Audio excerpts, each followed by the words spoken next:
ISO's abilities are crazy for a tactical FPS. His double tap lets him block operator shots for free. His undercut has insane combo potential with damage utility like Sova's Shock Dart and Hunter's Fury. His wall is like a harbor wall that lets you scale into sight, but because it blocks bullets, you don't have to worry about getting spammed. And his ultimate lets you take sight for free. The most insane thing is, he'll never get picked in pro play. So how can an agent that can do all that still suck? Well, to know why, we first need to have an understanding of the current meta. Let's look at the types of agents that are actually in the game. Riot classifies agents under Duelist, Controller, Initiator, and Sentinel. But that doesn't really paint the whole picture of what a metacomp is looking for. So let's break it down just a little bit more. There are 5 main tools that help you make a well-rounded team composition. Movement. These are agents that have high mobility that allow them to burst out of chokes and traverse large distances quickly. This quality really helps with site executes and aggressively taking advantage of your team's utility, like flashes or recon. Info. These are agents that are exceptionally great at gathering information on the location of the opposing team. This is one of the backbones of mid-rounding and defaults. They also make site executes and retakes much easier, since it takes out a lot of the guesswork of finding the enemy team. Smokes. In tactical FPSs, smokes are invaluable to deny information and reduce the amount of angles that you need to worry about. In order for the enemy team to safely gain information against smokes, they'll need to expend valuable info tools. Traps.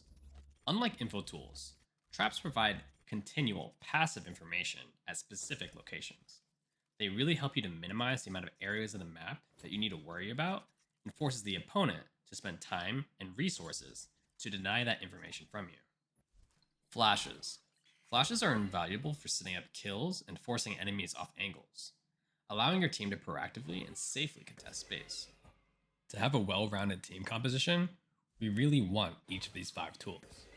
Even though ISO is capable of crazy plays, he doesn't have any of these tools, and his kit does not consistently and reliably answer the problems that these tools solve. ISO's kit is unique. It tries to solve the problem of getting out of chokes and creating space in a way Valorant hasn't seen before. His wall, Contingency, is not just a smoke people can spray through, it's a fully bulletproof wall that lets you scale into sight. The problem with Contingency is that it's just not wide enough to block off a lot of angles in the game, which makes it much more narrow to use as an entry tool.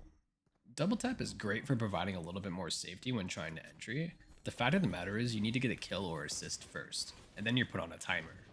And finally, ISO's ultimate, Kill Contract, is actually a great and reliable way to take sight with your team, but it's an ultimate so you can't use it frequently.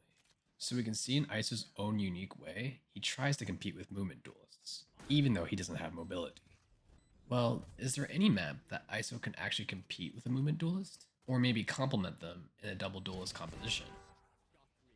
Well, to get a better idea, let's look at the most meta team compositions in the last 90 days for pro play on each map. The only compositions where ISO doesn't have to directly compete with movement duelists are the maps that Sky is played in. If you noticed, Sky is both able to sufficiently gather info and act as flashes. This lets Sky, by herself, allow teams to fill 5 roles with only 4 agents. This opens up a slot for a flex where you can play 2 controllers, 2 sentinels, 2 duelists, or whatever you want. So with Sky, ISO has a more viable chance at making the cut. So, is there any hope for ISO?